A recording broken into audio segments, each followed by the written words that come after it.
or more time in the office and actually see people face to Oh, face. yeah, that's really, I was just going to ask you how the commute how you're dealing with the commute, but there is none, Yeah, or the very commute's not. little.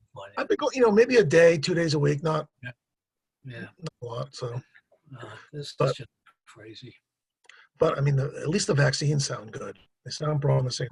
Yeah, right. Of course, it'll be half a year before we really see it, I think, but not that I have any inside information whatsoever about it, but just everybody saying things happen quickly doesn't mean they happen quickly. No. But I do, but the one comparison I have heard between the two offerings, the two theoretical offerings, is the storage temperature difference. Right. Wow. That's just stunning. So in northern New England, we'll get the one that has to be kept cold. Because it's easier. Yeah, well, not true. The number of doses that they have to come up with is pretty mind-boggling. Oh, it's just stunning. Yeah. Just and the distribution. And well, I'm old enough to remember being on a long line of children when I was about, I must have been 7 years old when the Salk vaccine was distributed far and wide to everybody. And it was, it was sort of the event of a young lifetime at that point. Why is everybody on this line? But there was no social distancing required to avoid polio. Anyhow, so I assume we're all going to go through something akin to that when our population was about half of what it is now. But I don't know. Anyhow, the way I spend my days are at home or playing tennis or pickleball. And I think we're on the cusp of tennis and pickleball being canceled for a while, given what's going on. But hasn't happened yet. Uh-oh, Lisa. Can't hear you. I'm going to cut my video. Good. How about that? Can you hear me? Yeah, but now we can't see you, of course, but yeah. So, but you started to say something. I was just going to say, tennis must be indoors. It is now, yeah. Yeah, it's, the club, as we call the club, is it's got very high ceilings and a very new ventilation system to contend with this. And they really adhere to the rules very, very well. The newest rule is not only do you have to walk in and out with a mask, but you have to play with the mask. And at least the mask doesn't cover your eyes. So, although that would provide me the excuse that I so dearly need. Anyhow, I saw Tracy and lost Tracy. I see Mark. Hi, Mark. Hi. And there you go. And there's Zach, who just arrived. Good afternoon, Zach. How are you? Hey, guys. Good. And that's somebody. Looks like we need Peggy. Hi, Laura. Okay. I didn't have anybody request the call-in information, so I'm not expecting any. Yeah. Members of the public. Yeah, we seem to have. Is Tracy there? Or she was. Tracy's there. I see her. Tracy's there. Yep, she's there. She's over this Oh, way. is that phone number? No, No. she's there. She's on the Jeopardy Square to your. Yeah, right. You mean Hollywood Square? Who's shouting? Let me see if I can change the gallery view. Oh, there's everybody. Okay, I'm sorry. And Peggy. Okay. We're all here. But you're really right. We really ought to array this in some sort of tic-tac-toe formation. 4, 8, 10 of us, though. That won't work. Well, how's everybody? Good. All right. So we are 1 minute late. So I'll call the meeting to order, and then we'll proceed through this agenda and see if it actually requires a full 2 hours or not of our time. If it does, that's fine, but it shouldn't require more than that. So, so I guess I've called the meeting to order at 3:01, and it's time to review and adopt the agenda. Are there any comments you have about the agenda, Laura? No, When I looked back over it, I felt like number 9, we should have probably titled a little bit differently. We're going to give you a general update on the health rating that we filed, as well as COVID modeling, which are connected, and Okay. COVID cost share waivers. I don't know if you need to adjust it, but we are going to give you an update on the health rate filing then. Okay, now I personally don't see the need for it, and frankly, you could have gotten away with it without asking. Anybody feel differently? Okay, any other comments on the agenda? Seeing none, may I assume we're all okay with adopting it as presented? Good, thank you. If anybody from the general public arrives, we can make available some time for a comment if he, she, or they are interested. Someday I'll come to terms with the new pronouns that we have to deal with. I guess they is always appropriate now instead of he or she, but I'm a slow learner. So the item 4 on the agenda is reorganization. And the first item on the under that heading is the election of board officers. This is the first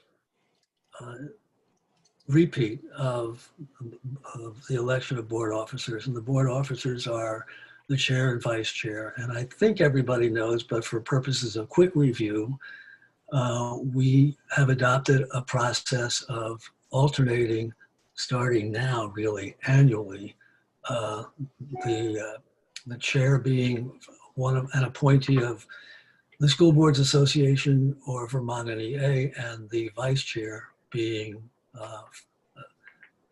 an appointee of either Vermont NEA or the School Boards Association. So for fiscal 21, the chair shall be an appointee of the School Boards Association. And so the first order of business is to elect a new chair. And the method of electing the new chair is for the appointees of the School Boards Association to figure out what to do. So I am looking to you, Tracy, and you, Zach, to figure this all out. I'm hoping against hope that you've already figured it out, and let's find out what's happening. Zach. So I would nominate Tracy to take on that role as the chair. Good. I think it's only appropriate, Tracy, for you now to nominate Zach, and then we could have nominating speeches. No? All right. Well, then I'm not sure that I'm in charge even of this decision, but I don't even know if it's a secret ballot or what we should do. Does do the representatives appointed by Vermont NEA have a nomination for the office of vice chair? Yeah, I know that, but we haven't elected the chair yet. I just thought we'd do both in one fell swoop. Well, we can't, because the electors of the chair are the School Board Association appointees, and the electors of the vice chair are the Vermont NEA appointees. So that's not how I remember it being handled the first time. I think the first time we all voted on it.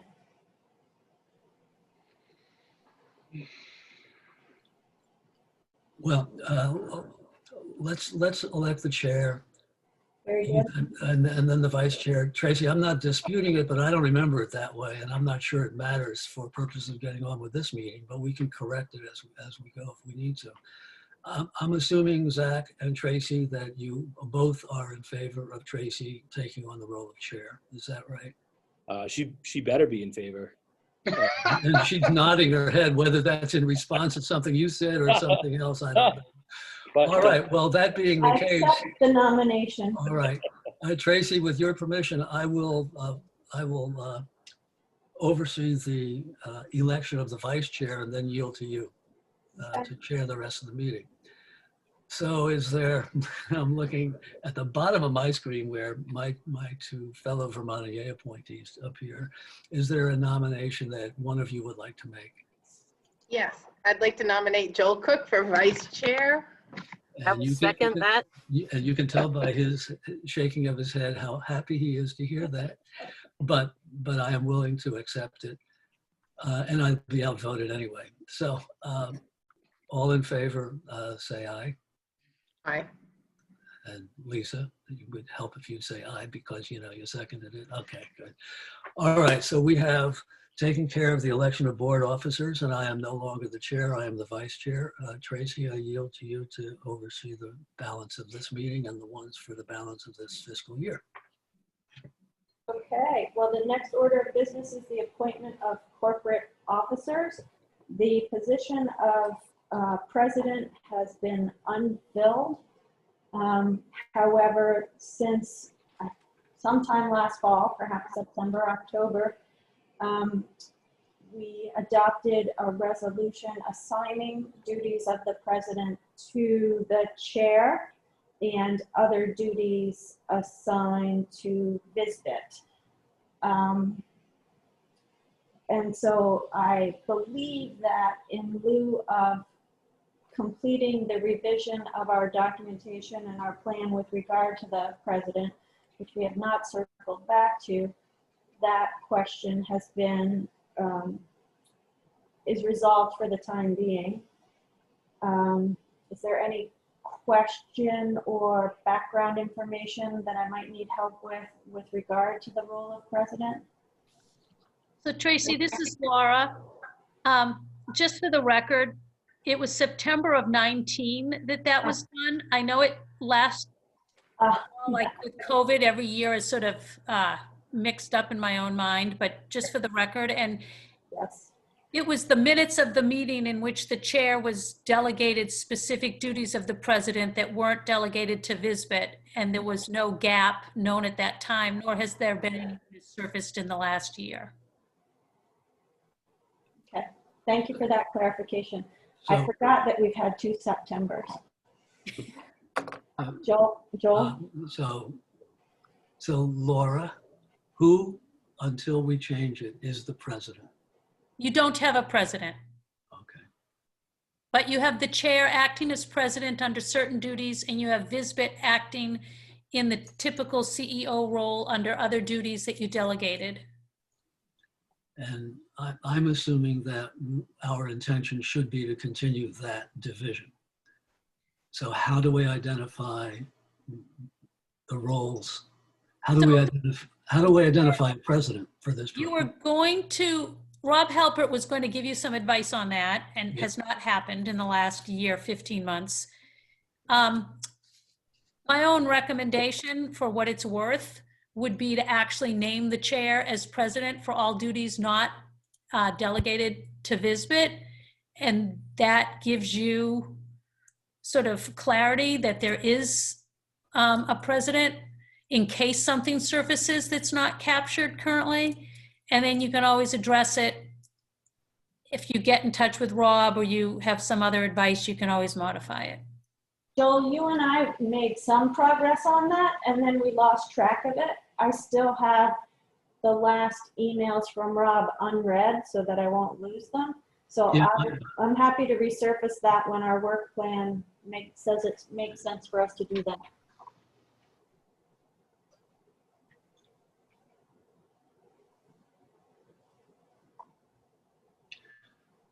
Does that make sense? If you're asking me, I'm hesitating because I'm not sure. I'm wondering if, well,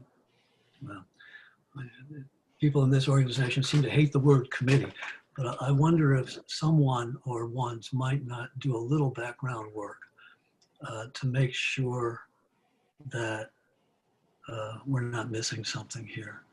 I'm not sure what it is, because, huh? You and I have been appointed the committee to do that work. Then why don't we do it? We will. All right. We lost it. So we should do it. COVID came. So I guess my suggestion is that we hold off making a decision about president for, with any luck, just one meeting. I concur and just suggest we let the minutes show we discussed that we will continue with the chair operating under the resolution that we adopted that allows or provides for the chair to handle the duties that weren't assigned to VISBIT as part of that same resolution in September of 19. Okay. Any objection to that? Seeing none, we also have to appoint a secretary. Zach is currently our secretary. Are there, So Tracy, he actually stays secretary until you change it or he okay, resigns. So that doesn't mean you don't want to change. You might not want to change it, but once appointed, they're appointed until they vacate or till the board makes an active decision otherwise. okay. Zach, are you willing to continue in that role? The hefty responsibilities included in that role, I'm willing to bear the burden of. Yeah. Which is about my one signature a year. Joel? I'm looking for balance in all things, and I'm not quite sure what the proper balance here is, but I'm not sure I feel comfortable with both, as it turns out, all of the School Boards Association appointees being in the 2 officer roles. That's all. And so I'm wondering if we shouldn't, but what we just did is fine, and Zach can continue in the role until we change it or reaffirm it. But I just wanted to voice that concern, and maybe Tracy, you and I can work a little bit on that too in between meetings. Sure, Good, thanks. okay. Chris? I do have one question. Just a second.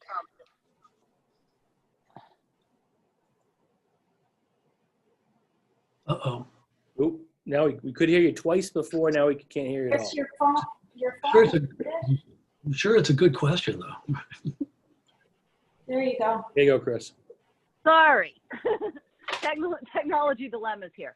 So I just wanted to point out or ask the question because it sounds like there may be a change here soon to the secretary position. You know, we're still in a scenario where the secretary by resolution is supposed to be a signer on the people's checking account. That has not happened. I'm okay with that as long as the board is okay with that, but I just want to make sure that everyone hears that and knows that. And you can just direct me as to if you want me to change that over to Zach. It is a process that takes a month or two, and this person will actually have to go to People's Bank physically unless they already have an account with People's and have confirmed their identity. So I just want to make sure that we that I have some clear direction on how I should proceed with those signature cards. Chris, did you say that you don't have them for Zach today? No, because when Zach was appointed, I did bring it up, but the board seemed to think that there was going to be a temporary thing and said, no, let's not worry about it yet. So I just want to raise that again. Okay, that's fine. And Chris, there's not a gap, right? Because who else are the signers and how many signers do you need? Okay, so we have signers within our organization. So Laura is a signer and Bobby Joe is a signer. And in practice, those are the only 2 people I've ever had sign a check in my life. In 19 years at the organization, I've never called on the secretary to sign a check. Technically, Martha is still the signer because we just haven't been able to get anybody else down there. So technically, Martha is still a signer on your VEHI checking account, although she doesn't know it and has no access to check stock. But we know where to find her, right? Yeah. And the other thing, just so you know, is that we will be working to get John to replace me as signers so that I won't continue past December 31st to be on your account. So Chris, we need to work on Well, that. my suggestion is we just let it be until we resolve this question, unless you feel a higher sense of urgency for any reason. And COVID could be enough of a reason. And if you do, then we'll take care of it. I personally don't. I just wanted to make sure that because it's, you know, in our resolution that it says that, I just wanted to be clear where we were at. Okay. Thank you for that clarification. Anything else on corporate officers at this time? All right, seeing none, as it's the reorganization meeting, it's an important time to look at critical documents that guide our work together and our performance as individuals.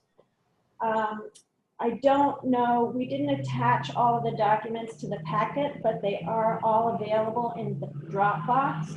And I do want to take a few minutes to walk through them briefly and ask that folks do print copies or you can read them online between now and whenever on screen, between now and whenever our next meeting is. The mission statement has been a guiding document that was adopted when we first reorganized as an intermunicipal insurance association in 2014. It was renewed or reviewed and not changed, or changed very slightly in 2017. As it's been 3 years since our last formal review, I hope that we can do a formal review at an upcoming meeting and affirm or make revisions as needed. For those who haven't seen it lately, give me a hands up if you have a hard copy and or have reviewed it for this meeting. Gold star, Peggy. All right, good. So then I won't read through the whole mission, but ask that folks do and suggest that we put it on for a formal affirmation and perhaps adjustment at a future meeting. One of the things that I noted when I reread it was that one of our guidelines, number 4, was that we provide factual vetted information as requested and in a purely neutral and objective manner to parties engaged in collective bargaining. And collective bargaining over health insurance has changed a lot in the last 4 years. And so there might be other audiences we wish to consider beyond the one or the 2 bodies that are engaged. The 2 bodies that are engaged right now. So something to think about.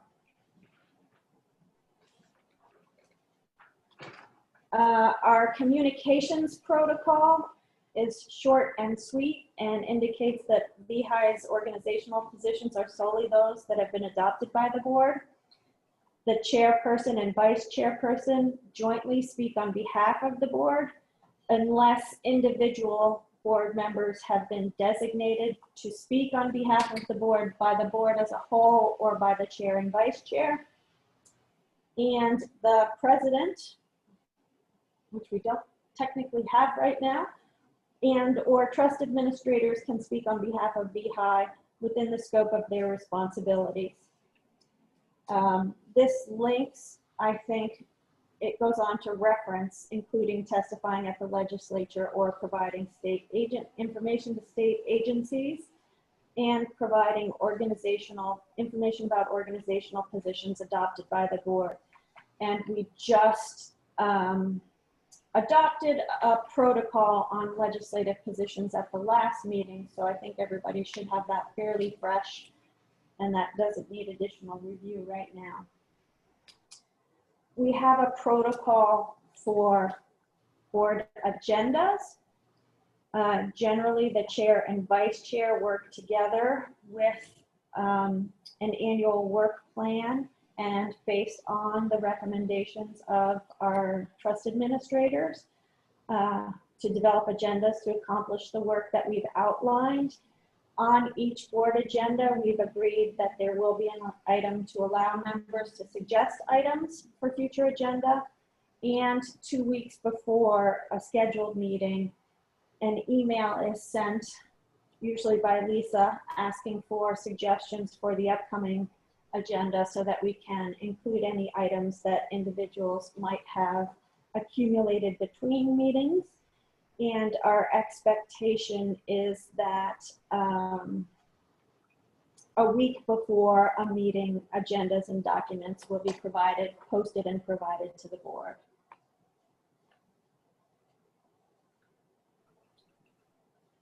We just demonstrated or practiced our protocol on election of board officers with designees for those seats appointed by the appointing organizations on an alternating basis, with the clarification that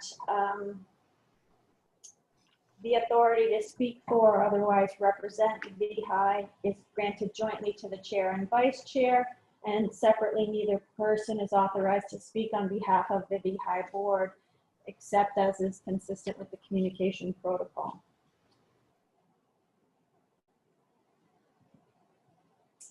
We have a code of ethics policy that indicates that members of the board of directors are bound by the legal duties of nonprofit boards of directors and agree to conduct themselves in accordance with those duties. They are duty of care, duty of loyalty, and duty of obedience. And the policy spells out the procedures for what to do if one thinks there is a violation of the code of ethics. In addition to this policy, there is a resource from the Vermont Secretary of State in the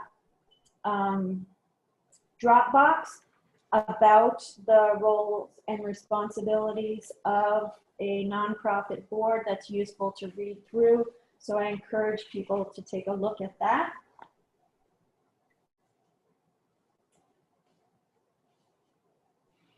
Related to that and interwoven with that is the VEHI board conflict of interest policy, which states that it is the ethical and legal duty of all board members to avoid conflicts of interest as well as the appearance of conflicts of interest.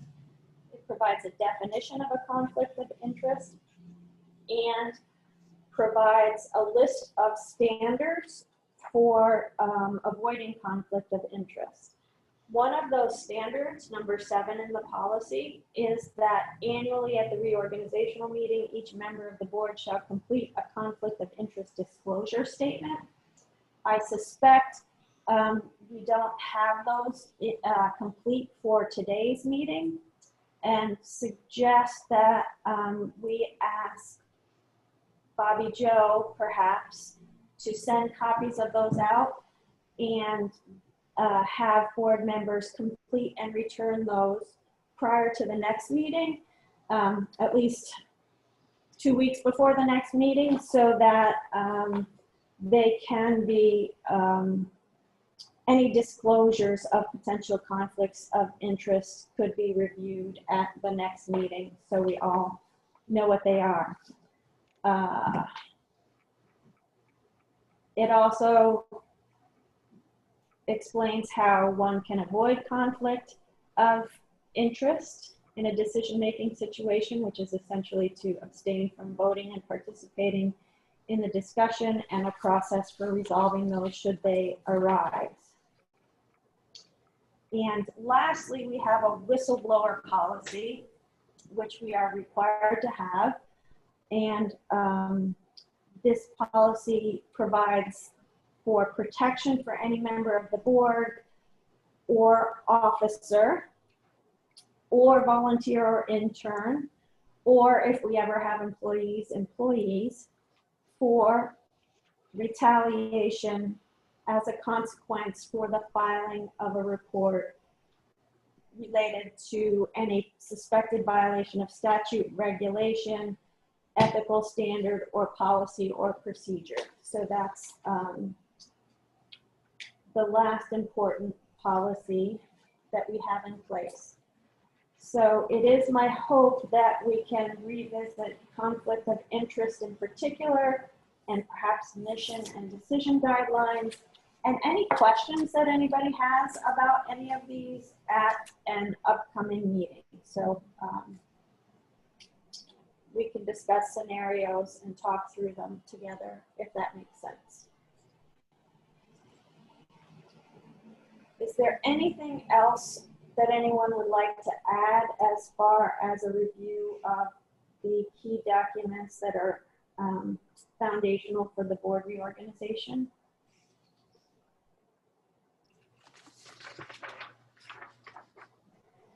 Okay, hearing none, the next item of business is to approve the minutes of October 20, 2020. I would take a motion to approve those. Zach moved. Is there a second? Second. Peggy seconded. Is there discussion?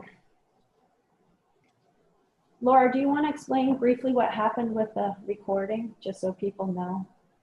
Oh, so apparently the recording, the meeting recorded, but then it needs to be downloaded onto my computer. And as you know, we went, after supper, I shut off my computer, apparently in the middle of the download, and so it didn't get downloaded in its entirety. So I've learned that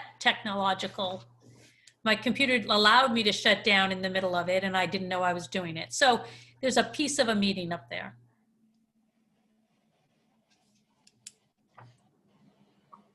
Tonight, the computer will stay on until it's totally downloaded so that we have. Lesson learned. Any changes to the minutes or discussion? Tracy, could I make one suggestion for the board to consider? Sure. On the bottom of page 1, very last paragraph, the third sentence in that paragraph, there was a premium relief month for July 2020. I'd like to recommend that there be the word dental be put in front of premium, so there's no confusion as to which program we're referring to. Any objections to that edit?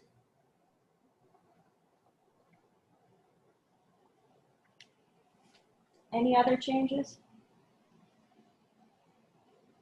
Okay, all those in favor, please say aye. Aye. Aye. Aye. Aye. Opposed?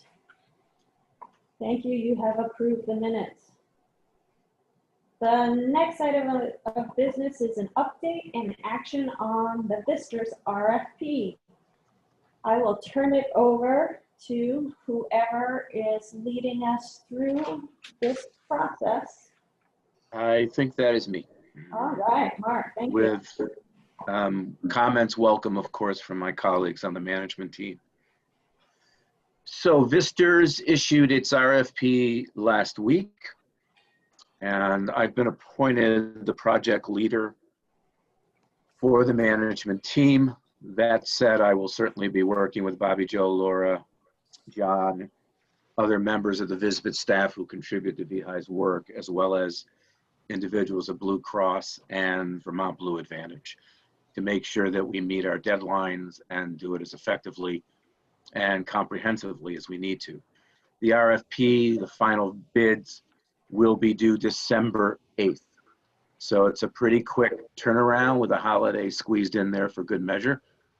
But we are confident that we'll be able to meet that deadline as we have in the past. You'll recall at the last meeting that you authorized the management team to bid for the status quo. That means we would be bidding for the under 65 retirees and their dependents, as well as the Medicare eligible retirees and their dependents, bidding to retain the current platform of benefit plans and related services that go with them for both populations of retirees.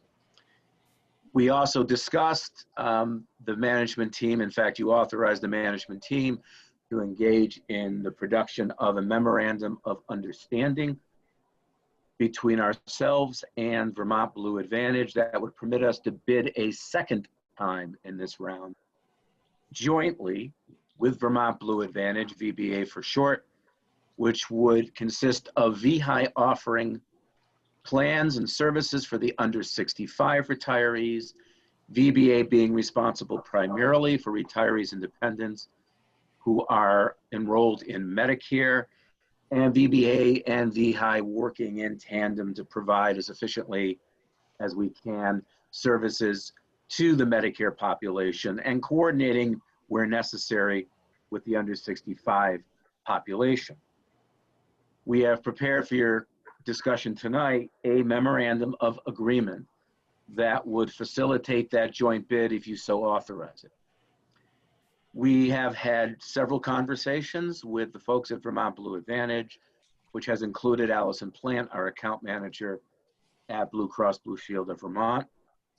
And the outcome of those conversations was a series of notes that VBA put together, and in fact, sort of dovetailed on notes we had also put together. We were expecting a sort of first draft of an MOU to originate with VBA. Instead, we got a very comprehensive set of notes, as I said. So we took the initiative to draft an MOU ourselves. I took the first cut at it, then worked closely with my colleagues on the management team to revise it appropriately. We then sent it off to our attorney, Frank Fanshawe at Jackson Lewis, as you authorized at the last meeting. And Frank and company did a fine job revising it further. And we believe we've got a very solid document now for your review tonight. The document is in the hands of VBA. We had hoped that we would have their comments to it before this afternoon's meeting. That's not possible, unfortunately, through no fault of our own.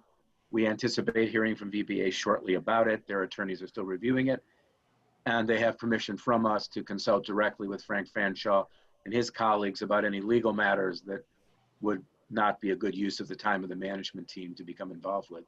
But Frank will certainly keep us apprised of any communications he and his team have with VBA. So what we'd like to do now, and we'll call it up on the screen, is to sort of review the MOU with you and then talk about next steps based on that document.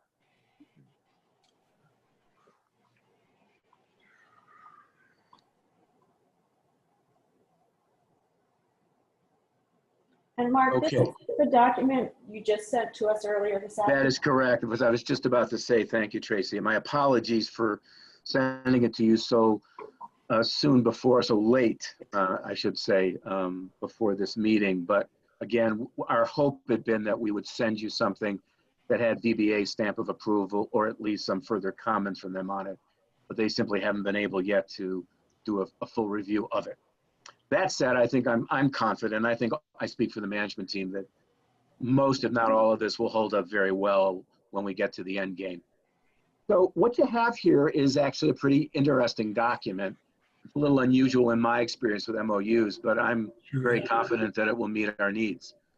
The MOU is almost entirely non-binding, with one exception, which I'll come to. And so what this does effectively is establish in a non-binding fashion the parameters of operations and duties that both VEHI and VBA would be responsible for if they decide to jointly bid for the Vistor's RFP along the lines of what I suggested before, the under 65 population continuing to retain the benefit plans and services VEHI now offers, the Medicare population transitioning to Medicare Advantage plans and the services that come with that under mostly VBA's control, but also with our assistance, where that would be effective and timely. The RFP itself, interestingly, does not explicitly reference Medicare Advantage plan. We had thought it might. They chose not to do that. However, the RFP does express clearly an interest that Vistor's has in looking at proposals that offer a fully insured product. Our product, of course, is not fully insured. We are self-insured. Medicare Advantage plans, however, are fully insured. And so we expect, because of that language, that VBA will move forward with a Medicare Advantage proposal. And again, that could be jointly with us. And it's also very likely that VBA could move forward with Blue Cross Blue Shield of Vermont to offer Medicare Advantage for the 65 and olders, and then Blue Cross Blue Shield of Vermont offering services and plans for the under 65 population.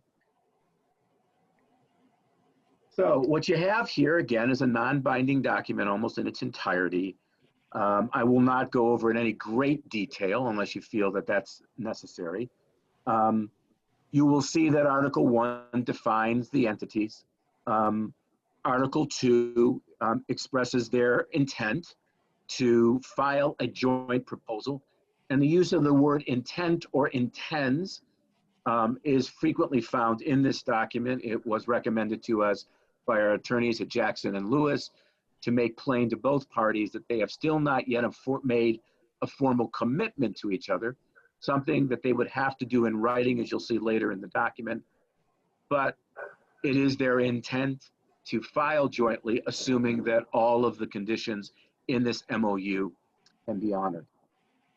You'll also notice with Article 3 that there's nothing in this MOU that would restrict VEHI from bidding for both populations of retirees, as I said previously, the under 65 and the Medicare population. And there is nothing in this MOU that would restrict VBA and or Blue Cross Blue Shield of Vermont from pursuing their own separate interests. Laura, if you would, please. Thank you. Coming to Article 4, this simply stipulates that the parties, if they file jointly, must do so by December 8th, and that's consistent with the terms of the RFP. Article 5 stipulates that the parties will appoint project leaders. That would be me for VEHI. I'm not quite sure who it would be for VBA, maybe Pam Getzi, who we've been dealing with to a large degree at VBA. It could be a combination of Pam and Allison Plant, our account manager, or some other individual we're not aware of yet. You will notice in Article 6, this is an attempt to establish a narrative that defines, in broad terms, what it is the parties will be responsible for if they submit a joint bid and it's accepted by Visters.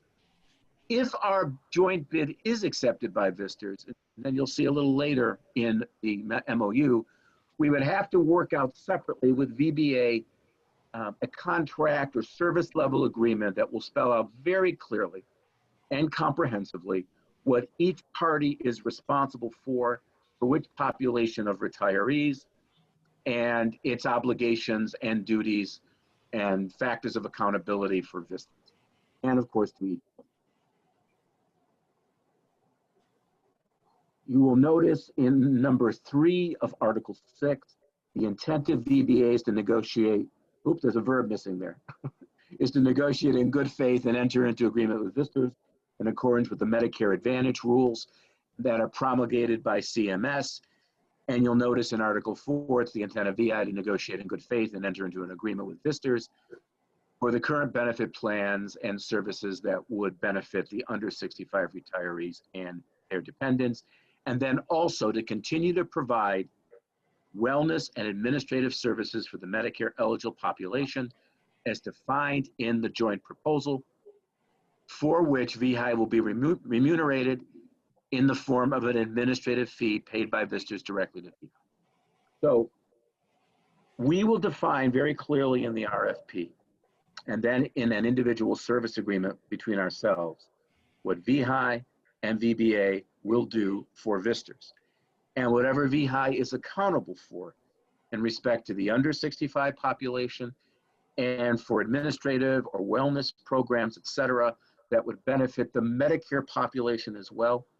That will be spelled out, and an administrative fee will be set to make sure that VEHI is remunerated adequately for whatever it offers in the way of services and programs. It is also our intent, of course, to honor CMS rules and regulations in any work that we do with VBA that impacts Medicare. CMS trumps everything here, as you can imagine. And we want to make sure, and we've had very explicit conversations with VBA about this, that both organizations are on the right side of that line with CMS. Now, Article 7 is the binding article of this non-binding agreement. The joint proposal may be submitted to Visters only upon the express written approval of both parties through their authorized representatives. Each party may withhold its approval of the submission of the joint proposal for any reason or no reason. This Article 7 is binding upon. So we've made a great deal of progress with VBA in terms of defining what our respective duties and responsibilities would be if we were to work together in deciding how it is we're going to put this joint proposal together, but none of that ultimately will come to pass unless we codify in writing to each other, in addition to this MOU, that we do intend to work together, we do intend to file a joint proposal, and that we will move forward with any service agreements that are necessary between ourselves and between us and Vistas to effectuate the joint proposal. And Article 8 is service roles. Again, you'll see in number 1 here reference to service level agreements that will clearly identify which party is accountable for each deliverable, and will include provisions that state that there is no overlap between the MA plans and non-MA benefit plans for the under 65 retirees and their dependents. That's necessary in order to honor CMS regulations. Looking at this generally, again, you'll see continued reference here to CMS and its prominence in any joint proposal and service agreements that follow. If conducive to the operational, I'm looking now, excuse me, at number 4. If conducive to the operational needs and wishes of Vistas, VBA intends to agree to support the flow of premium payments for Medicare eligible retirees and their dependents directly from Vistas to VEHI and then the VBA without modification. It is our sense, and VBA shares this, that Vistas would appreciate continuing to do business in terms of this flow of payments, which Chris is ultimately responsible for managing, rather than having to manage 2 different flows of payments, one to us for the under 65s and one directly to VBA for the Medicare population. Now, Vistas may decide to go in that direction ultimately, but it's our assumption at the present that they would like to continue to have the kind of smooth operation and accountability that Chris brings to both of those populations. And VBA is amenable to that. In number 5, VEHI intends to remain the primary contact with a facilitator of requests for information and services on behalf of Vistas as required by the Department of Financial Regulation. That is the status quo today. We see no reason why that would change. VEHI and VBA intend to use commercially reasonable efforts while working together to develop retiree education approaches and materials that are efficient, effective, and consistent with CMS regulations and standards. Number 7 also references commercially reasonable efforts to develop and implement protocols that provide Medicare eligible retirees and their dependents with access to information and customer service to facilitate the most efficient and effective resolution of inquiries related to claims, benefits, networks, and any other problems or concerns that may arise. Again, VEHI and VBA will work very closely to make sure those services are available and delivered efficiently and effectively. VBA intends to support VEHI in its efforts to continue to provide Vistas with member communications regarding benefit plans and services for the under 65 retirees and their dependents, and VEHI intends to work collaboratively as needed with VBA and Vistas in this regard. There will be, of course, now a new kind of transition work that'll become important if MA plans are bidded and if Vistas accepts them. We'll be having to be working closely together to help the under 65s and their dependents understand what that transition means for them with Medicare Advantage plans being offered if they are. Let's see. And then obviously the 2 parties are going to continue to use all commercially reasonable efforts to serve the needs of the state treasurer's executive staff, retirement specialists, and other personnel at Vistas, including their actuaries, who they contract with, and contractors like Hickok and Boardman, who assist them to make sure they have information and assistance that they need, also in an efficient and effective manner. And then the last article, number 9, these provisions, general provisions, were added by our attorney, Frank Fanshaw. They strike me or strike us to be kind of legal boilerplate. There's nothing here, I think, that alarmed us, nor should there be anything we think that will alarm or concern VBA.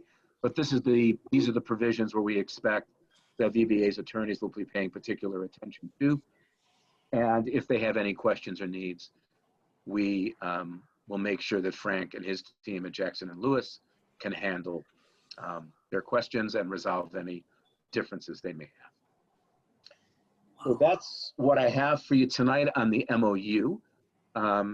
Happy to take questions or comments. And first invite Bobby, Joe, Laura, or John to weigh in on anything they'd like to add.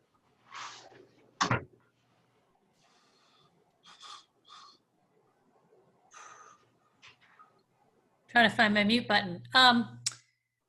So I will just wanted to reiterate that we are all in agreement that this MOU we think serves us well, and that we don't expect VBA to have anything that will be a deal breaker. They very much want to do this with us. Frank has been a great resource to us. We are looking for authority for the chair to sign this when it's final without having another meeting. You can have confidence that we'll only ask the chair to sign it if all 4 of us are in agreement that it remains in our best interest. And then we also want authority, which I'm not sure we put in, I guess we did. We want to make sure that the board is authorized to sign the actual RFPs once we have those ready, which will be probably midnight on December 8th, right, Mark? But it won't be before then. You can go to bed at midnight, 11:59. But you know, we will put together the RFPs. Mark will be the lead. Blue Cross will do a lot of the work, but we will need the chair's signature on those 2 documents as well. And we also have to file an intent to bid on the RFP. Mark is working on a letter. I think there's some discretion on who signs that, whether it's the chair or Mark, but we should get authorization for one of the 2 of them to sign that as well.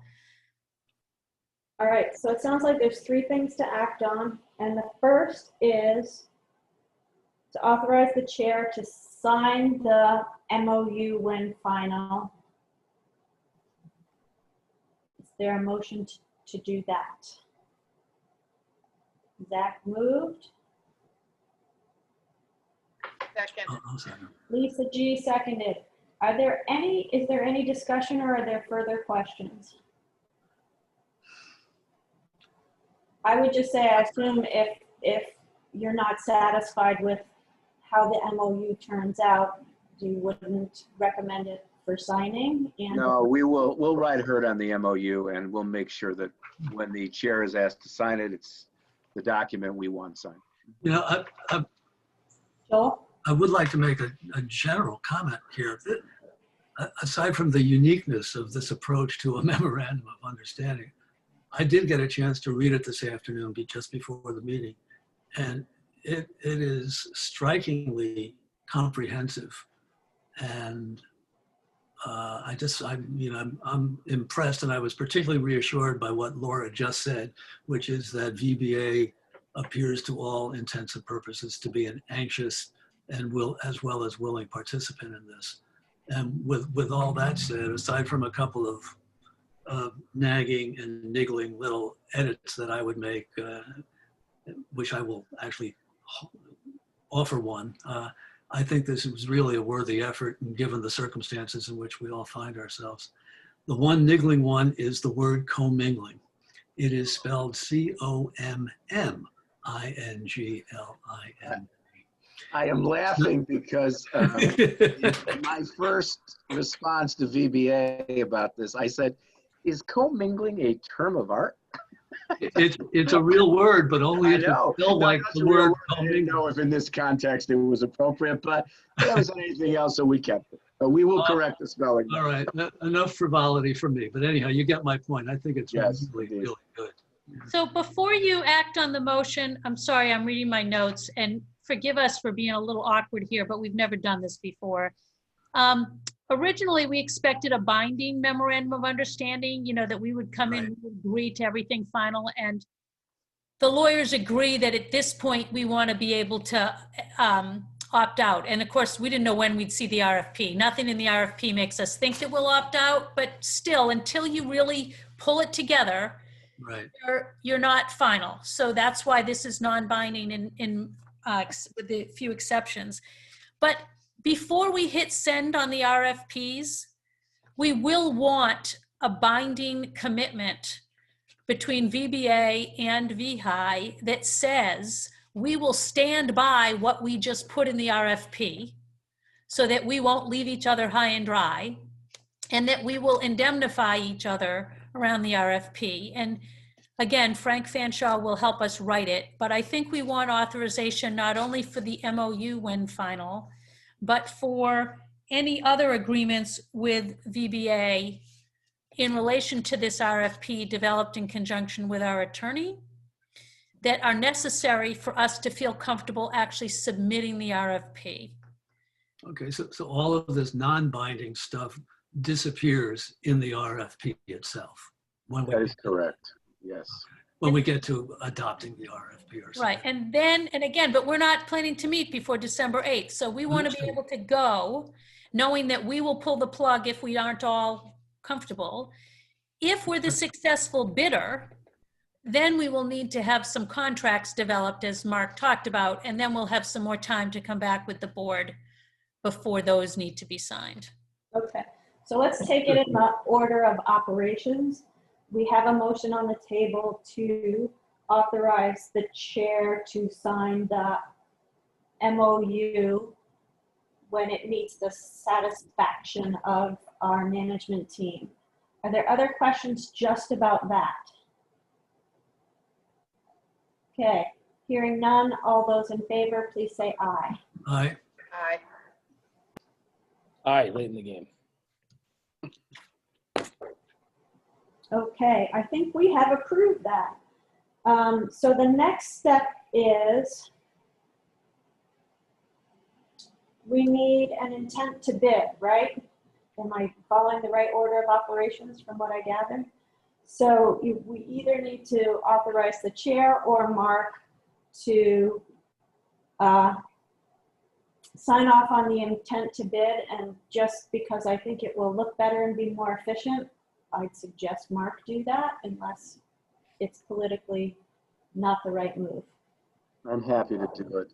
It's the simplest of all the things to do in this process. Simple is good. Is there a move to authorize Mark to sign off on an intent to bid? So moved by Joel. Is there a second? Peggy seconded it.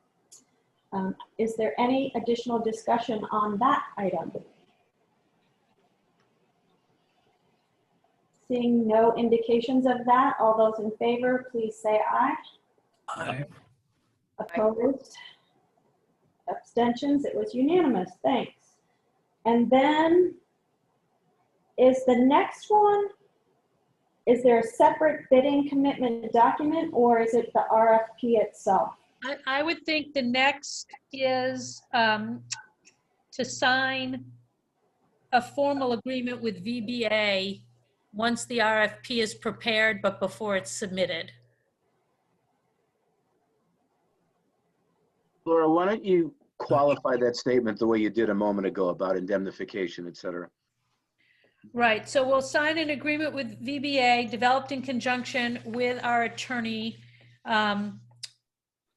that will include indemnification and commitment language, committing ourselves to, and I can watch this tape and see if I said it more artfully, Mark, for the actual minutes, but that we will stand behind what we have represented in the RFP. Does that make sense to all members of the management team? I'm seeing head nodding. Yeah. So I welcome a motion for that. Do you want the chair to sign that? Do you want? I think it should be the chair. These are contracts, and I think it's better. With the intent to bid is an intent letter rather than the contract itself. Okay. So a motion to have the chair sign a formal agreement with VBA with the things that Laura summarized.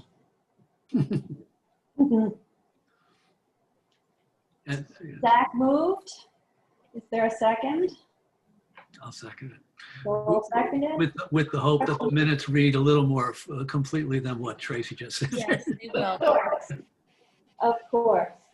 Any further discussion? All those in favor, please say aye. Aye. Aye. Opposed? Abstentions? Thank you very much. And the last step is the response to the RFP itself. Is that right? Yeah, actually sign the RFP. So you're actually committing the organization for 2 different RFPs that if either one is accepted, we will, implement what we've promised. So the last motion requested is to authorize the chair to sign RFP submissions for 2 things. VEHI's current benefit plans for both the under 65 Medicaid, the under 65 and Medicare eligible retirees, and a second RFP, which is a joint collaborative with VBA, BSVT, and is inclusive of Medicaid Advantage plans for the Medicare eligible retirees. Is that correct? Yes. Bobby Jim. All right, Joel, I saw. Just as a matter of curiosity, what is your folks' assessment of the odds of the system accepting the status quo? So what's interesting, Joel, is they stressed that the bid is a bid for the status quo, that is their primary interest. However, they are interested in looking at alternatives. Okay. However, we intend to craft the joint RFP to give them maximum flexibility. It's also a 2-year term, which is interesting. Usually it's a 1-year term. It's a 2-year term. Wow. So we expect to craft the joint RFP with flexibility, that they could have status quo for year 1 and year 2 go into the Medicare Advantage plans, or they could go into Medicare Advantage plans as of July 1, or they could even go into Medicare Advantage plans on a January date because there's some advantages to doing that. So we're going to try to craft it as you can have Medicare Advantage plan transition anytime in this 2-year period. It's not an all or nothing. That makes it a little tricky for VBA to guarantee a quote under those different circumstances, and so they've got to work that through. But I think if we can get to that will have the best chance of succeeding because it gives them that flexibility. Would it make sense to include in our submission a gentle suggestion that our advice is to not rush things? We're going to make the case for why we think a 7/1 start date would be challenging. Okay. Yes, we have to be careful. I understand. The other thing is VBA, you realize, wants the business as soon as possible. I didn't, but okay. So we're going to have to sort of walk that line too, where we don't want them to financially incentivize them to start earlier, when logistically that's a harder piece. But so we're going to try to walk that line. But again, what was interesting is the RFP said their main purpose of the RFP is the status quo. So if they don't get something they really like, that seems to be their default. And we're the default. And somebody could try to replicate it, but no one has in the past. Right. Okay. Thank you. That's very helpful. We're looking for a motion for the chair to sign the 2 RFP submissions. So moved. Peggy moved. Is there a second? Lisa seconded. Are there other questions or is there additional discussion?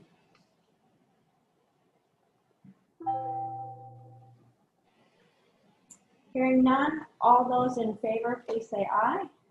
Aye. Aye. Opposed? Abstentions? Thank you very much. And if my memory serves me right, that's the last for this, the last of 4 for this stage. And when we get to contracts, we will be back again together. Stacey, thank you for facilitating that. And I just want to stress the obvious, mostly because I'm the project leader and I worry about this stuff. If you see an email from us with RFP in the subject, line, please open it immediately. The RFP is like a runaway train that suddenly comes to a dead stop very quickly. And we want to make sure we don't miss any timelines.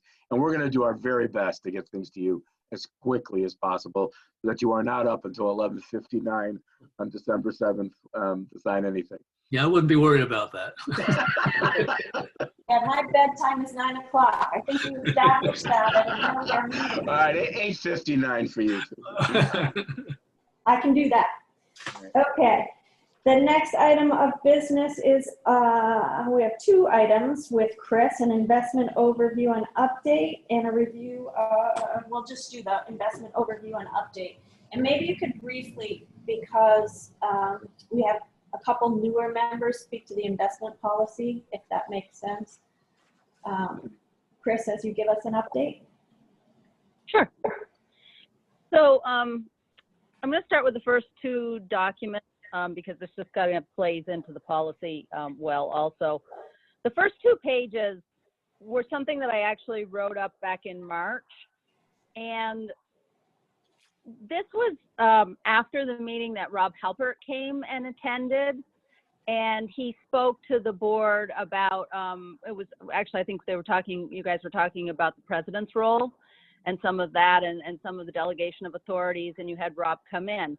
And one of the items that Rob brought up was how it was unusual that VEHI delegated the oversight of investments to another organization, being VISBIT.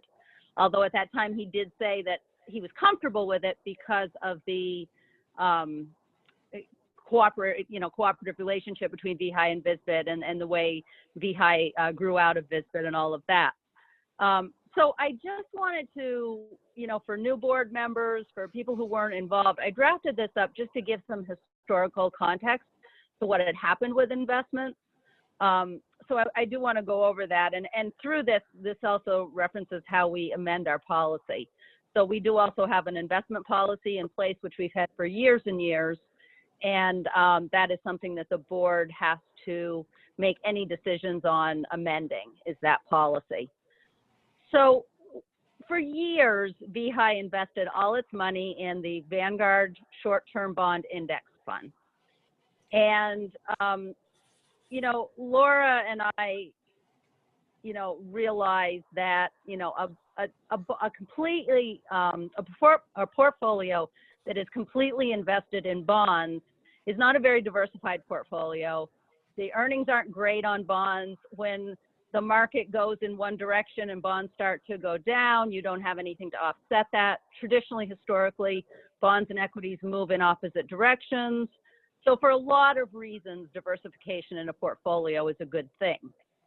So in 2017, in August, Laura and I came to the VEHI board asking it to amend its policy to include an investment in equities. At that point, it was specifically in bonds and money markets. So at that time, the VEHI board spoke about it, and at the September meeting, they did pass the motion and amend the policy to allow up to 25% of net position to be invested in equities. So our investment policy now states that we can have up to 25% of net position invested in equities. However, it was requested by the VEHI board that we search out an investment advisor to speak to make some recommendations. At the same time, the VISBIT board was interested because it had been several years since we had engaged an investment advisor. So we reached out, and after evaluating many options, we selected Strategic Asset Alliance. The biggest reasons we selected that firm was that they are involved with AGRIP, the Association of Governmental Risk Pools, which we are a member of. And they work a lot with risk pools, and it also works with the Vermont City of League and Towns. So we asked them to provide a scope of service for both organizations separately, one for VEHI and one for VISBIT. They came back with a proposal that it would be $10,000 for VEHI's review. That was also the fee, just happened to be for Visbit. They said 10,000 for each company. And that they would review the investment policy in the portfolio, making recommendations on the strategy. The actual selections of funds was not a part of the scope of this project.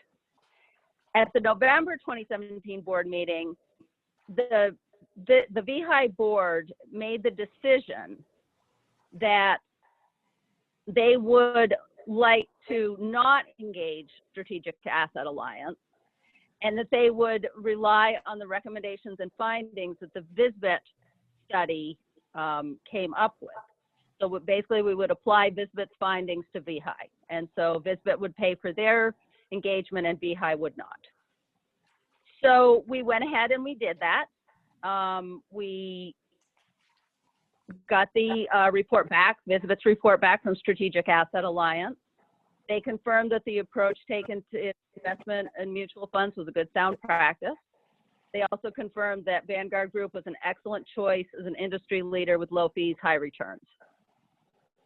And then they made the recommendation of the 25%, that 25% of the investments be in equities, which actually happened to be exactly what we had recommended before, but they actually came in perfectly in line. And they used a lot of their pool customers to come up with that benchmark.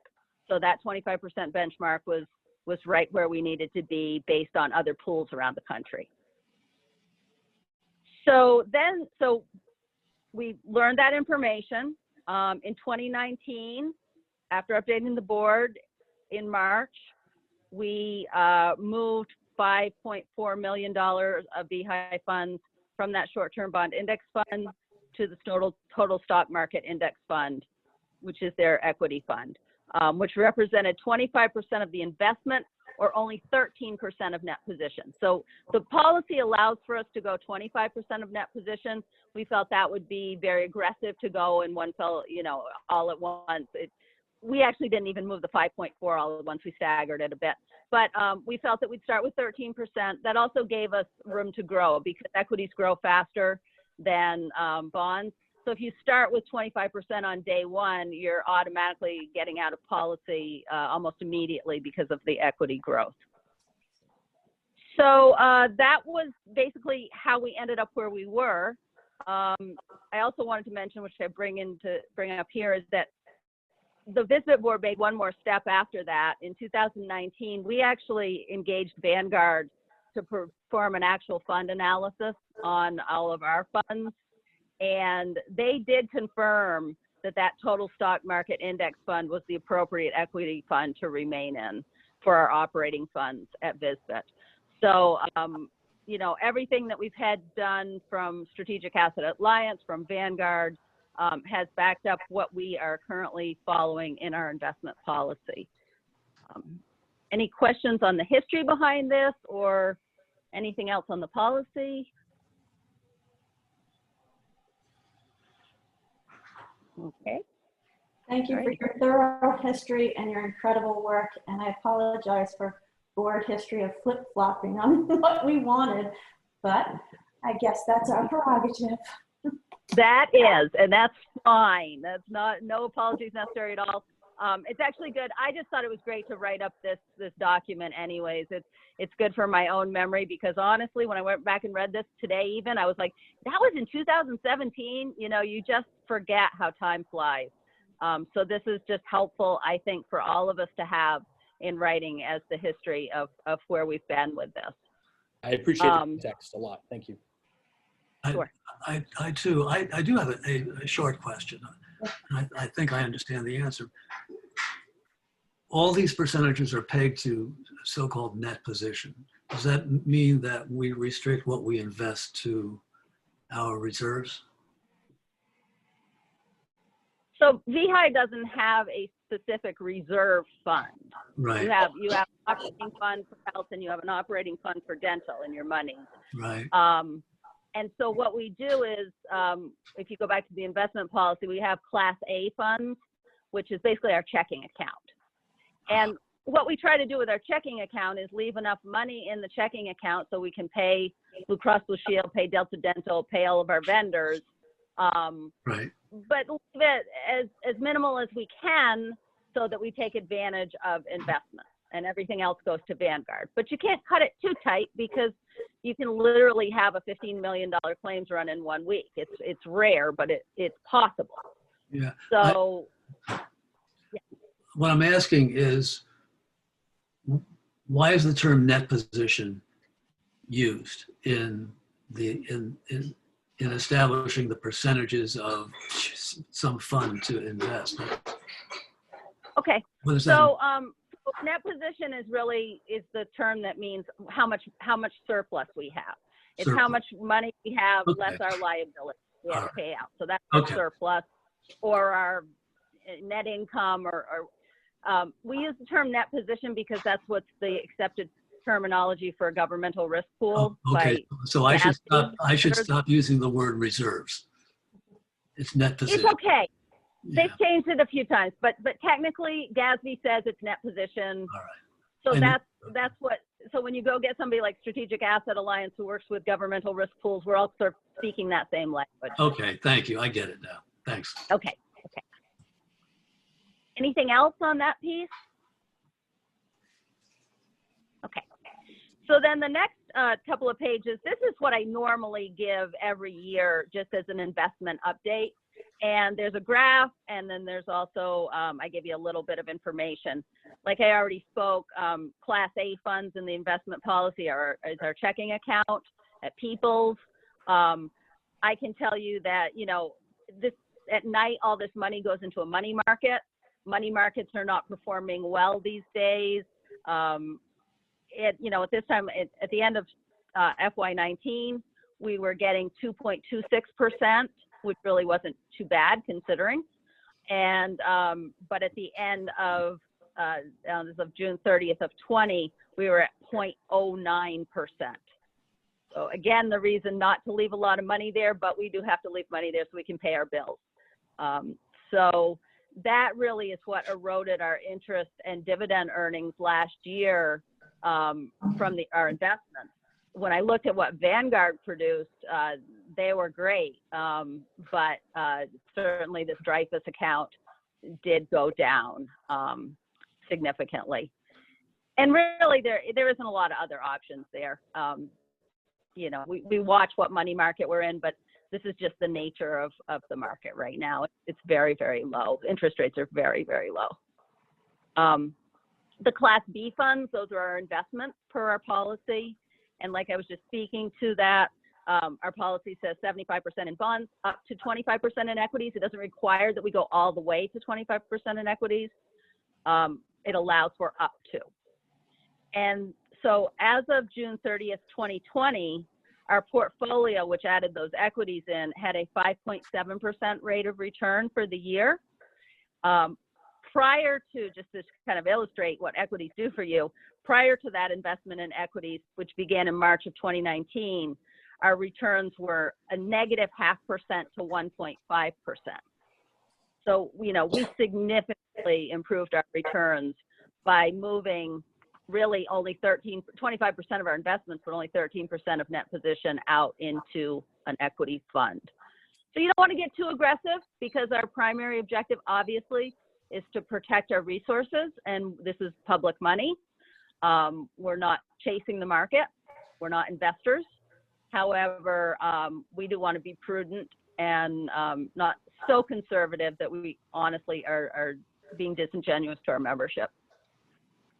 And then the graphic just simply shows comparing it to CPIU for the prior 12 months, what CPIU was doing and what our rate of return was doing. Any questions on that? All right, thank you. I would say thank you for your persistence over the past several months to make sure that we got that information. It's very important. Thank you.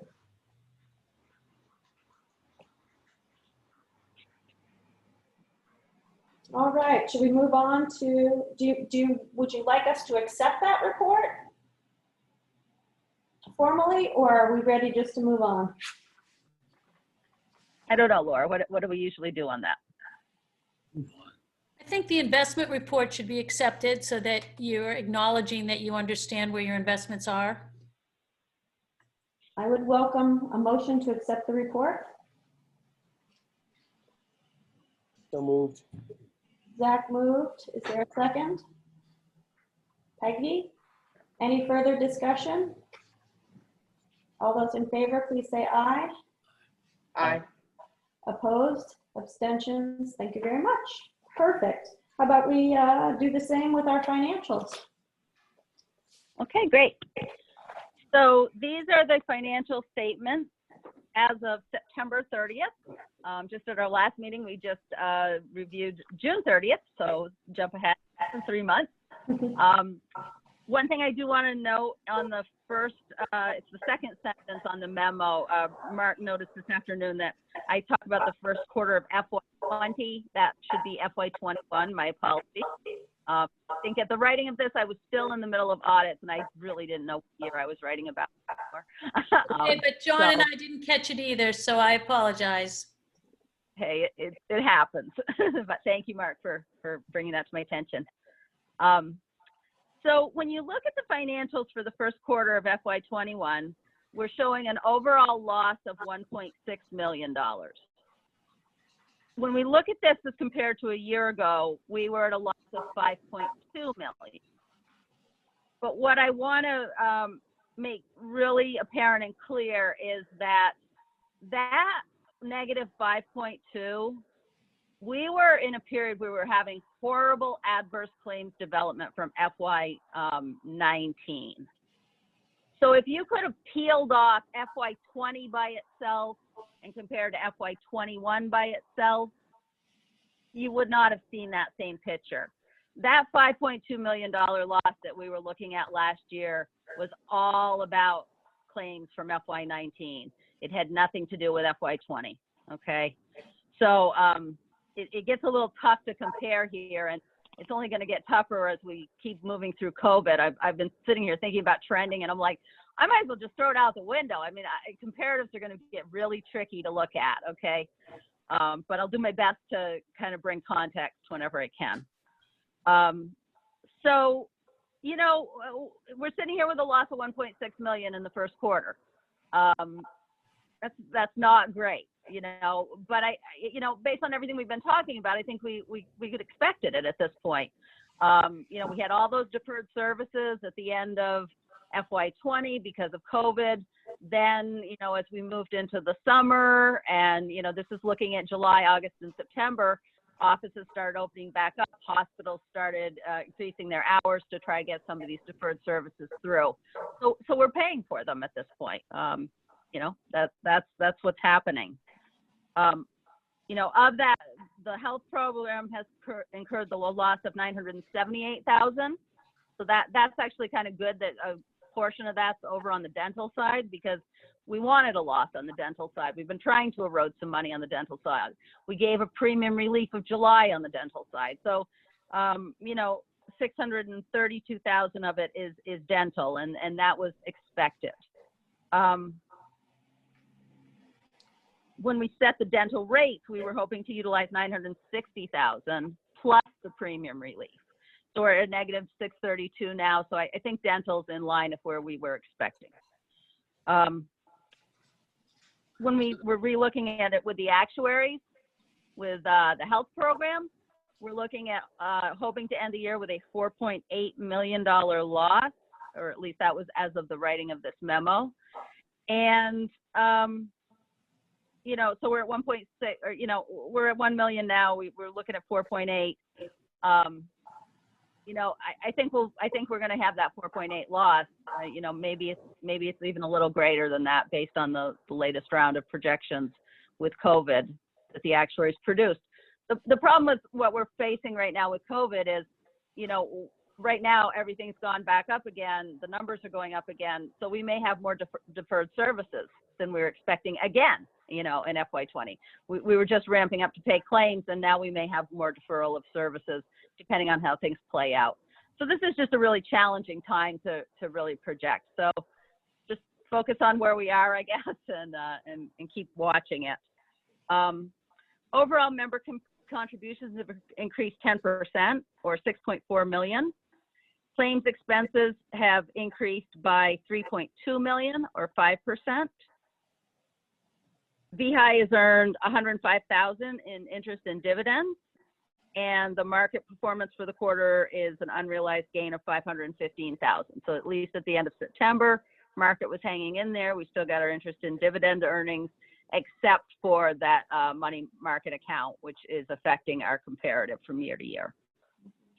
We still have healthy assets of 55 million in cash and investments, 21 million in member contributions, and then the 4.6 million held at Blue Cross Blue Shield. That makes up our assets.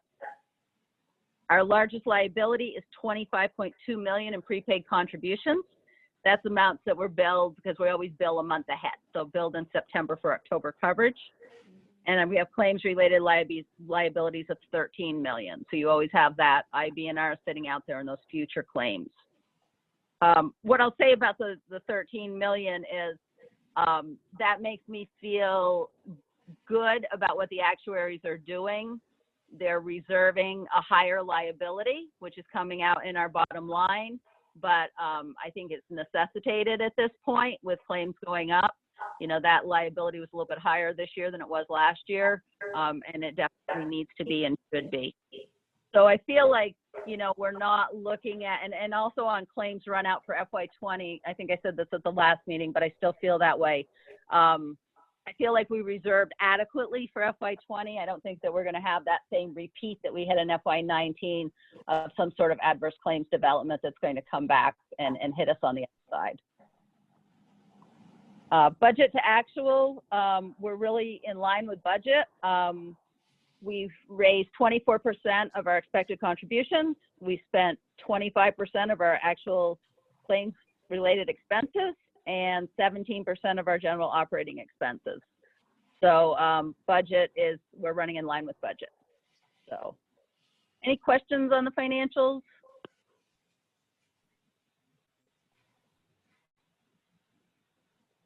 All righty. Well, as I always say, if you think of something later, you know where to find me. So feel free to reach out at any time. Could we have a motion to accept the 9/30/2020 financials, please? Sure. Zach and Joel moved and seconded, whatever order. Are there any other questions or discussion?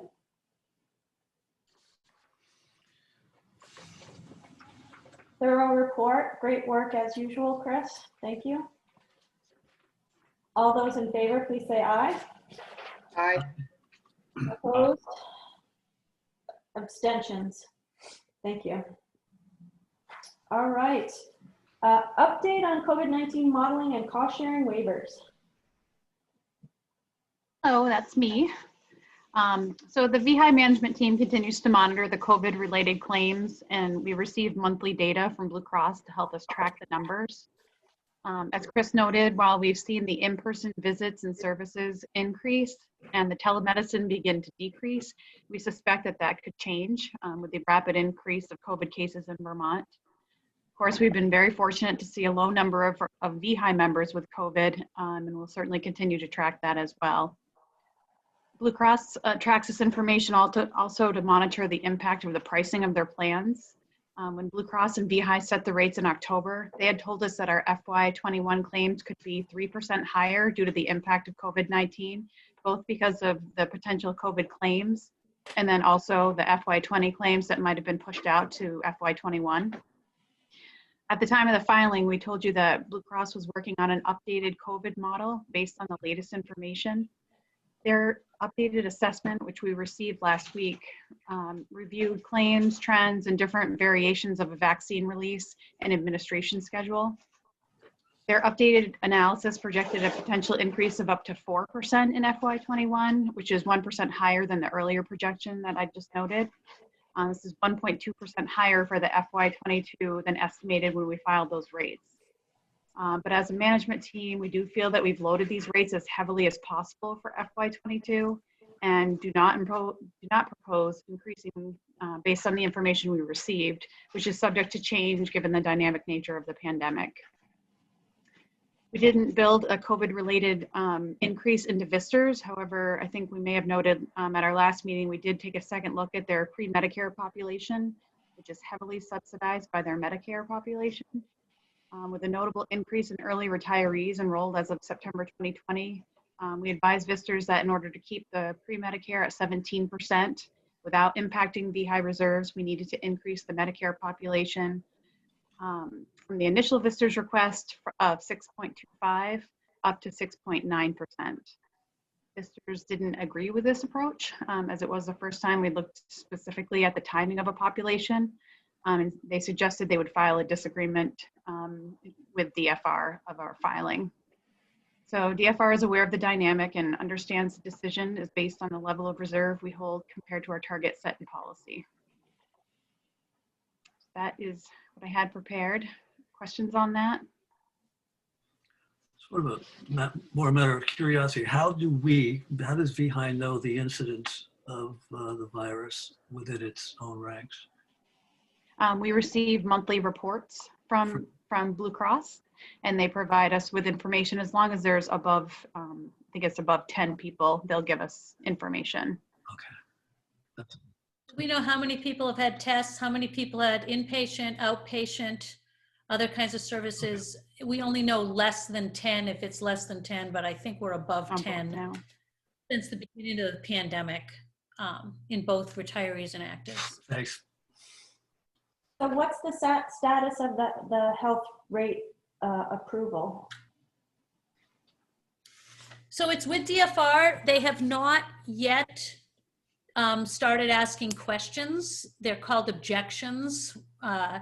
They send to Blue Cross basically anytime they need more information.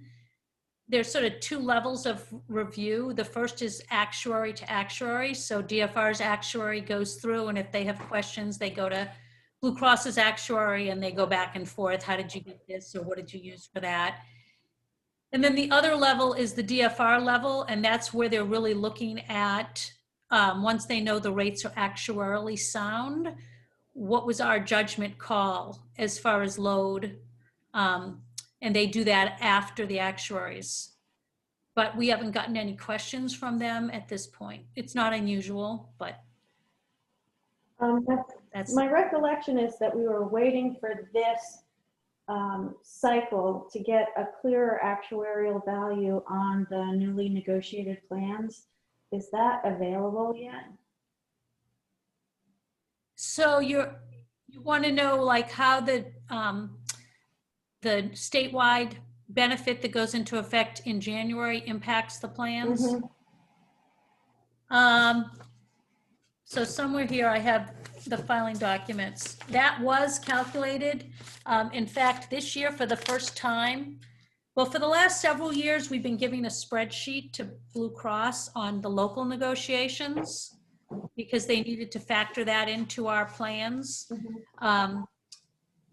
Now we've got a statewide benefit. We had to give Blue Cross a list of what groups, what employees are in the licensed, non-licensed buckets and private school buckets. Mm-hmm. We're actually changing the group number designation so that that will be built into the system. So for the first time, Blue Cross actuaries looked at those three buckets, and in the gold CDHP, which is where most people are, when you add in the HRA, the actuarial value goes up to 97.5%. For the unlicensed employees that have a slightly more generous HRA, the actuarial value goes up to 98.1%. And in the private independent associations, so everybody who's not in the public school, it's 93.6%. Is that what you were looking for? Yeah. How does that, do you happen to have at your fingertips any any actuarial value information on the JY plan? So the visitors population is still in JY. We haven't asked Blue Cross to update the actuarial value on that since we moved out of those plans for the actives because there hasn't been a reason. But Okay. when we last left the active plans, both the JY and the VHP were at a 95% actuarial value. That would have crept up slightly because an AV creeps up slightly over time when you don't adjust out-of-pocket costs. But, you know, the last time we looked at them, they were both 95%. I think the comp plan was slightly less than that. I don't remember exactly what it was. Okay, thank you. I appreciate that information. I did neglect to just mention the cost sharing waivers. I just wanted to mention that we're continuing to work with Blue Cross, who's working with DFR to follow DFR's guidance and recommendations on things that we do and don't cover related to COVID. So we're continuing to work with Blue Cross and DFR on those. And we just update as changes occur. And Tracy, I just wanted to add, I think it's accurate that when the actuaries gave us those numbers for COVID, that was pre the vaccine announcements and also pre the explosion. So, you know, on one hand, things are getting better. The other hand, they're getting worse. An actuarial report is merely a snapshot in time. But again, I think the numbers we have are the numbers we go with. Okay, thanks. Are there any significant changes in what we've changed following DFR guidance in terms of what we're covering and not covering? Can you say the beginning of that again? I'm sorry. Are there any significant changes in terms of what we're covering and not covering? There have been some services that were added earlier in the year because DFR added them, and we followed suit to keep Blue Cross's book of business the same.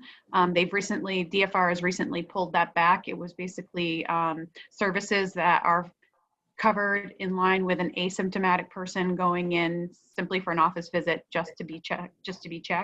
Okay. And DFR has pulled those back.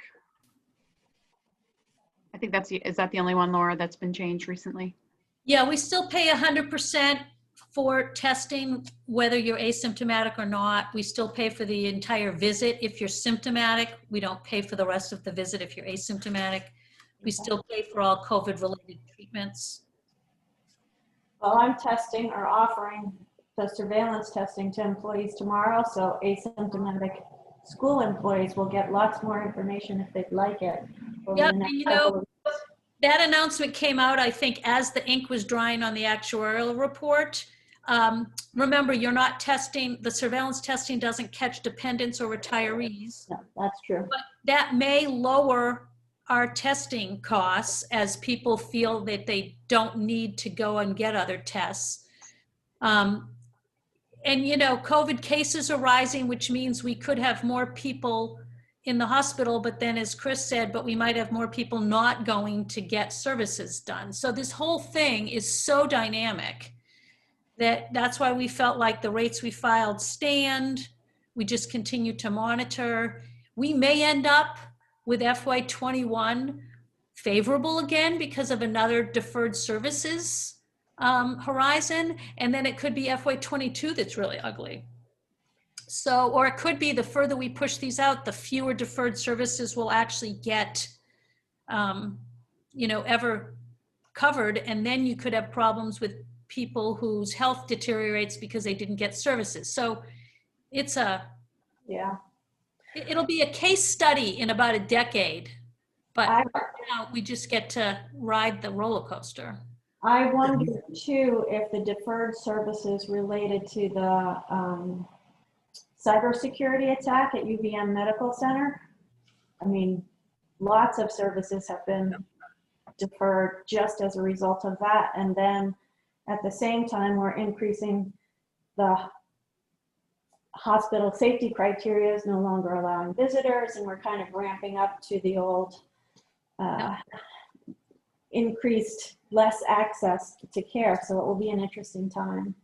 Yeah, there's so many moving parts, and it's the new normal is there's no normal anymore. I mean, we won't have a normal for a while.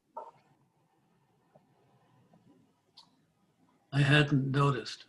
You know, one of the things I will say is a relief. I don't know if you caught it, but from Chris, or if it really registered, but our monthly premium is about $21 million. that pretty much goes right out the door to pay a month of claims. So one of the things we worried about early in the pandemic is if schools had cash flow issues and they couldn't pay premiums on time, because we can't pay claims without premiums. And, you know, we could go to Vanguard and cash out, but not too many times because we don't have that much out there at Vanguard. So we were relieved that school budgets, you know, were funded, that the state has made sure that the state is making their payment obligations. So for the time being, that risk, you know, has not materialized, but we hope that this doesn't play out in the future where there's not. I mean, honestly, I think that there's a greater chance with the next federal administration that there may be some more money to help schools and states in this arena, which I think would be good for us, but there's still a lot of pieces that we're watching. There could also be a national shutdown too. Right. That is being publicly discussed now by the Biden COVID team. They don't know how else to get a handle on this thing until they do something at the national level, which will definitely impact our claims. Yeah. Yeah. The feds are also talking potentially about paying for 100% of vaccination costs. Right. Which would also help us if it happens. Right. The assumption in the actuarial report, which was shared with DFR, is that the feds will pay for the vaccine itself, but that we will pay the cost to administer it. So the doctor appointment or the pharmacy expense. And so if the feds pay for that as well, then that's in our favor. So again, you can keep saying, well, this might be in our favor, this might be against us, and you never know how the scale's going to tip. Well, it's an interesting time.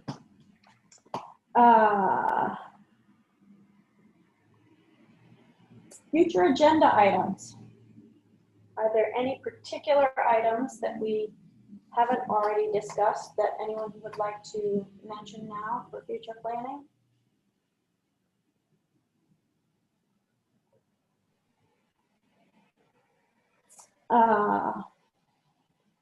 Folks can email them 2 weeks before. Just so you know, we have never gotten one request from Lisa's email prompt, but we've also never been short of agenda items. And we do have an annual plan that is in the Dropbox that we keep revising based upon your meetings, and I think they usually surface at the meeting, but yes. you know, we do capture what you have and try to keep track of it for you. So when do we need a next board meeting? May depend on the RFP. No, we've arranged the RFP. You've given us authorization. That'll be out the door by December 8th. No, I mean the contract, sorry. So I think, Mark, do you remember what date they expected to make a decision on the RFP? January, perhaps? I would anticipate that it'd be early January. When we were first talking to them about a Medicare Advantage transition, as Laura mentioned earlier, they were interested in looking at July 1 as a possible date, which meant that they needed to notify retirees and others by February. So if that is still on the agenda, that's being given serious consideration, they would have to have their work done by January. And the last time we went through this, the decision came out roughly a month, if I recall correctly, after the bids were submitted. So I would not be surprised if we saw something in January. But, you know, then we'll have to negotiate a contract with Visitors. And if it's for the status quo, it should be a pretty straightforward contract. Right. If it's for Medicare Advantage, it might take us a month, frankly, to, we're going to need legal advice to draft a contract both with VBA and with Visitors, and VBA and Visitors are going to have to develop a contract. So I don't think we'll be asking you to authorize a contract in January. I think it might actually be early March before we're ready for that piece. I think we'll know more, obviously, in January. When do you next need us?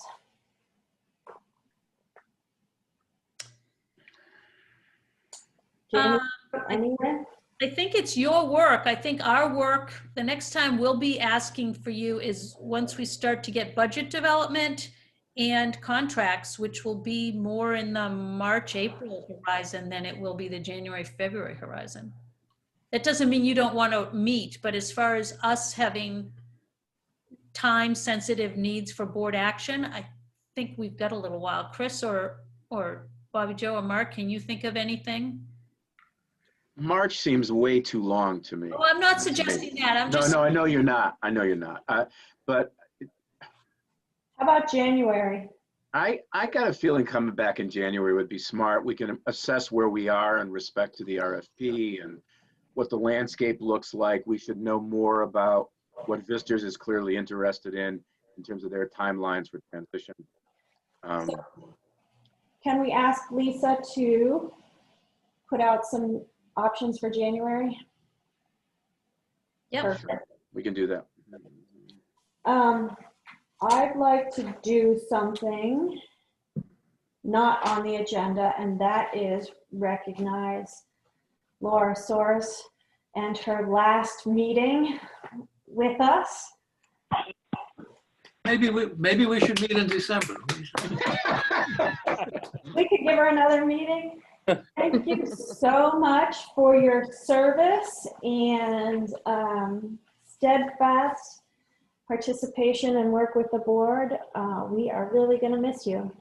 Well, thank you. Although we're super excited to have Jonathan on board. Yeah, don't take that the wrong way, John.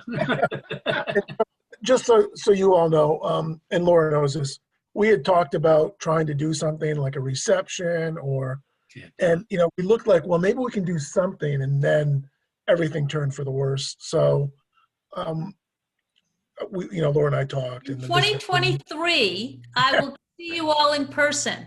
All right, good.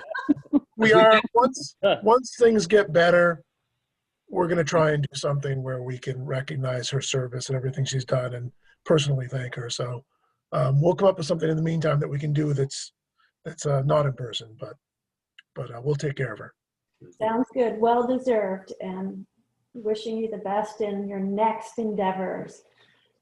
Thank you. Absolutely. Okay. Is there any other business for today? 16 minutes early, there being no further business, I declare the meeting adjourned. Take care, everyone. Thank you all. Thanks, guys. Thank you. Be safe.